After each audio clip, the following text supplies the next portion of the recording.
all the amazing learners. I hope that you all are fit and fine. So, dear learners, welcome to our online channel, which is an initiative of Shri Ram Public School. Dear learners, this initiative has been taken so that your crucial time is not wasted and your studies are continued even in this lockdown period. So, you all might be knowing that we were going through the chapter number 1 of the history, that is the French Revolution. And our next topic to be studied is 3.1, the Reign of Terror. So, dear learners, I would request you all that if you haven't subscribed the channel, then do subscribe the channel, like the video, as well as comment down the below how much you like the video. And if you don't have subscribed, it is still you are having time that you can subscribe the channel. Now let's have a glimpse of the Reign of Terror. It was a very tough time in France. Let's see how it was, and after that I will explain you in detail about the Reign of Terror. So moving it further,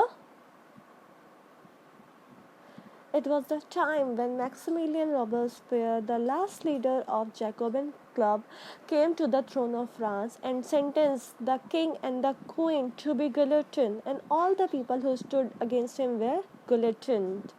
Means they were killed, they were executed. Now, coming to the NCERT explanation, as we already discussed in the last lecture, that our today's topic will be the Reign of Terror. Why this topic was named as the Reign of Terror? Reign मतलब कि एक period था terror का. Terror मतलब आप सब लोग जानते होंगे कि जब एक बहुत ही खौफनाक सिचुएशन होती है, बहुत ही डरावनी सिचुएशन होती है, उसे क्या बोला जाता है? यस, उसे बोला जाता है terror. So let's see what was this rain of terror. आखिर ऐसा क्या हुआ फ्रांस में कि सबने इस टाइम पीरियड को बोल दिया as a time period of the fear, the time period of the terror. क्यों लोगों के दिमाग में लोग इतना ज़्यादा टेरर आ गया था, क्यों लोग इतना ज़्यादा डरे हुए थे? We will go through this in the upcoming lecture, in this today's lecture. So let's see. The time period of the Reign of Terror was from 1793 to 1794. मतलब कि ये एक साल को क्या बोला गया? The Reign of Terror. और इस वक्त हेड कौन था? रॉबस्पियर. जैसा कि हमने लास्ट लेक्चर में डिस्कस किया था कि किंग के पावर को ख़त्म कर दिया गया था, न्यू कॉन्स्टिट्यूशन को भी एक तरीके से हॉल्ट पे लगा दिया गया था. एक नेशनल असेंबली न्यू फॉर्म हुई थी जिसका नाम था कन्वेंशन, और उस कन्वेंशन के मेंबर्स कौन थे? जैकोबिन क्लब के लोग थे. और लीडर ऑब्वियसली जो जैकोबिन क्लब का लीडर था वो अब फ्रांस का लीडर बन गया था. तो उसने सबसे पहले काम क्या किया? उसने तो सबसे पहले काम ये किया कि फ्रांस का जो रूलर था और जो क्वीन थी और जितने भी रॉयल फैमिली को बिलोंग करते थे उन सबको पकड़ लिया गया. उन सब पे देशद्रोह का चार्ज लगा, उन पे केस चला. और फाइनली केस क्योंकि कोर्ट जो है वो फ्रांस के रूलर के ही हक में रहता था, इसलिए सबको जो है गुलेटिन कर दिया गया. अब you might be thinking that what is this word guillotine? So we will go through that word also, what is the meaning of guillotine. So keep watching the video. So Robespierre जो था उसने तो बहुत ही ज़्यादा, जब वो throne पे आया तो बहुत ही ज़्यादा स्ट्रिक्ट पॉलिसीज़ एंड पनिशमेंट लगा रखा था. कोई भी जो उसके अगेंस्ट खड़ा होता था, प्लस जो भी नोबल्स के लोग होते थे और जो भी क्लर्की के लोग रहते थे, जो भी किंग से रिलेटेड लोग रहते थे, वो सब उसको अपने दुश्मन लगते थे. और इन सब पे वो केस चलाता था, अरेस्ट करता था इन लोगों को. और फाइनली जो है कोर्ट इनको ट्रिब्यूनल, मतलब कि एक बॉडी, एक कोर्ट जैसा बॉडी जो कि इन लोगों को कल्प्रिट डिक्लेयर कर देती थी. Tribunal is the other name of, you can say that, courts. तो ट्रिब्यूनल ऑब्वियसली वो राजा के हाथ में रहती थी फ्रांस में. तो वो किसके हाथ में थी? वो मैक्सिमिलियन रॉबस्पियर के हाथ में थी. और ट्रिब्यूनल ने इन सब को दोषी माना था. और फाइनली जब इन्हें दोषी माना जाता था तो इन्हें गुलेटिन कर दिया जाता था. अब now what was the guillotine? Guillotine is a device consisting of 2 poles and a plate. Guillotine एक डिवाइस होता है जिसके 2 पोल्स होते हैं और उस पर एक ब्लेड लगा रहता है. जैसा कि अभी आपने अभी वीडियो में देखा। और उस पोल से जो है एक वायर कनेक्टेड रहती है और जिसको भी पनिश किया जाता है उसका सिर यहाँ पे रखा जाता है और इस ब्लेड को नीचे कर दिया जाता है तो उस पर्सन का सिर कट के अलग हो जाता है। So this was the form of capital punishment means the death punishment and it's was name after the doctor guillotine who invented this. Guillotine device का नाम डॉक्टर गुलेटिन के नाम के बाद पढ़ा जिसने इस डिवाइस को बनाया था। Okay, so we will go through one of the picture of guillotine machine and then we will again resume the lectures for your better understanding.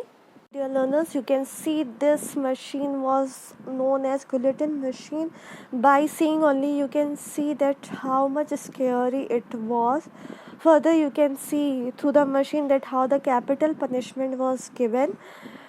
The person who was given the punishment was laid under the machine and a person nearby used to handle the machine. He lowers down the pulley and the head of the imprisoned person gets separated from his body, and this was the most dreadful type of punishment ever given in the history of France.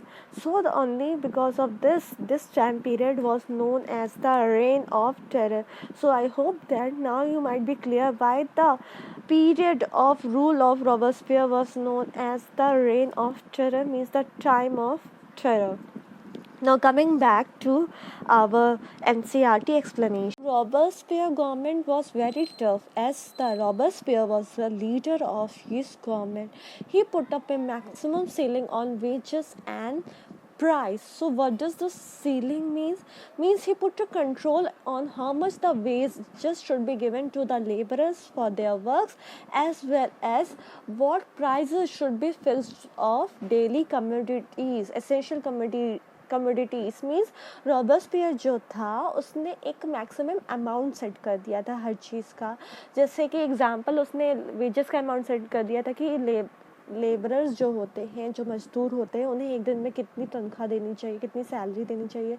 इसके साथ ही साथ जो France में essential commodities होती थी जैसे खाना पीना, गेहूँ, चावल, ब्रेड, इन सब का भी उसने प्राइस फिक्स करके रखा था कि इससे ना तो कम में बिकेगा ना इससे ज़्यादा में बिकेगा। So meat and bread were ration, मतलब कि वही उसका दाम जो है वो फिक्स कर दिया गया था। Ration means distributed eight fix rate, उसको फिक्स दाम पे ही बेचा जाता था, ना उससे कम ना ज़्यादा। जो भी ब्रेड वगैरह को अपने मनमाने दाम में बेचता था तो उसे पनिश किया जाता था क्योंकि सबको गवर्नमेंट के ऑर्डर को फोर्सफुली जो है ओबे करना रहता था। Peasants were forced to transport their grains to the cities and sell it at fixed prices by the government. जो बेचारे किसान होते थे अगर किसी टाइम जो है वो सोचते भी थे कि हम थोड़ा ज़्यादा पैसा कमा लें ताकि हम अच्छे से अपना घर बार चला सके, तो वो ये नहीं कर सकते थे क्योंकि उन्हें जो है अपने सारे ग्रेन्स को, सारे सीरियल को, जितना भी जो कुछ भी वो प्रोड्यूस करते थे वो गवर्नमेंट को सिटीज़ में ले जाके बेचना रहता था फिक्स्ड रेट पे। और तो और इतना ही नहीं कि लोगों के खाने पीने पे भी बहुत सारी बंदिशें लगी हुई थी। लोग जो हैं वो एक्सपेंसिव आटा जैसे मैदा वगैरह का जो होता है वो चीज़ें नहीं खा सकते थे। सारे सिटीज़न को एक ही तरीके का आटा खाना था जिसका नाम था प्लेन ढिगलाइट। एक ही तरीके के आटा जो वीट होता है, जो सबसे सस्ता वाला होता है, उसी से बनी हुई ब्रेड, उसी से बने हुए रोटी खाने का अधिकार था। कोई भी महंगी चीज़, पेस्ट्री वगैरह बनी हुई ये सब चीज़ें नहीं खा सकता था, मन भी करे तब भी नहीं खा सकता। You can see how much the cruel the situation might be that Robespierre even withdraw the rights of the people to eat as per their wish. Even after this, the Robespierre didn't stop his measure. He withdrawn the traditional monsieur and madam. France में बहुत ही older time से जो sir, जैसे हम लोग sir बोलते हैं किसी को, तो वो लोग क्या बोलते थे, मोसेयर बोलते थे. You can pronounce it, you will feel very happy to pronounce it. It was like monsieur. And जो मैडम वर्ड होता था उनको बोलते थे मैडम. इस तरीके से वो लोग बोला करते थे.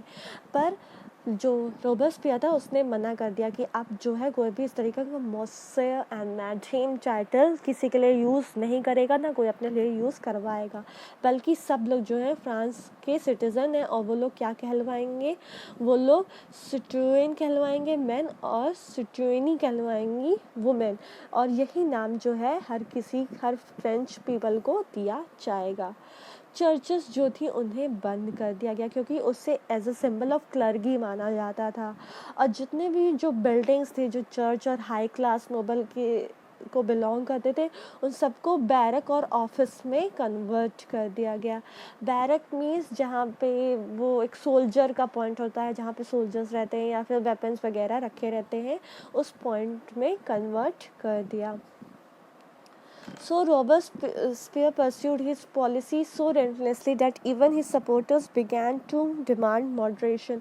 Robespierre का इतना ज़्यादा स्ट्रिक्ट मेशर्स था कि जो उसके सपोर्टर्स भी थे, जो उसके पार्टी के खुद लोग थे, वो लोग भी अब मांगने लगे कि प्लीज़ ये सब चीज़ें जो हैं वो बंद की जाए, ये सब बहुत ही ज़्यादा स्ट्रिक्ट मेशर्स हैं, ये सब हम ना तो ओबे कर सकते हैं ना ही लोकल पीपल। फाइनली जो है रॉबेस्पियर का की जो बढ़ता जो उसका क्रेज़ था कि उसको हर चीज़ पे कंट्रोल करना है, फ्रांस को हर चीज़ को लो लेवल का कर देना है, इस क्रेजीनेस को देखते हुए उसके ही पार्टी के लोगों ने एक दिन उसे अरेस्ट कर लिया, उसे इम्प्रिजन कर दिया, और सेम जो प्रोसेस जो वो दूसरों पे चलाया करता था अपने एनिमीज़ पे, तो वो सेम प्रोसेस उसके पार्टी के मेंबर्स ने उस पर चलाया, और फाइनली जुलाई 1794 को उसको अरेस्ट किया और उसके नेक्स्ट डे उसको गुलिटिन कर दिया, मतलब कि जो वो दूसरों के साथ करता था वो उसके साथ खुद हो गया। So this was all about the rain of Robespierre, the rain of terror in France. So this much is only for today. We are not extending your topic so much so that you can once again revise the older lectures. Dear learners, go through the old lecture, cover up your this much topic, learn it so that each and every point is being encrypted in your mind and you don't forget. So in our next lecture we will continue about the topic 3.2, that is the dietary rule in France. So thank you learners for watching the video, and don't forget to like, subscribe and share your own channel study journey, and also tap the bell icon below for the regular updates. So stay safe, stay at home, prevent the COVID-19 from spreading, save life dear learners, so that you will be the true corona warriors. Till then, I wish you all a very very happy day. Stay at home. Once again, I am repeating this because this is the most important thing, this is the most important weapon that you have in your hand right now. So bye bye.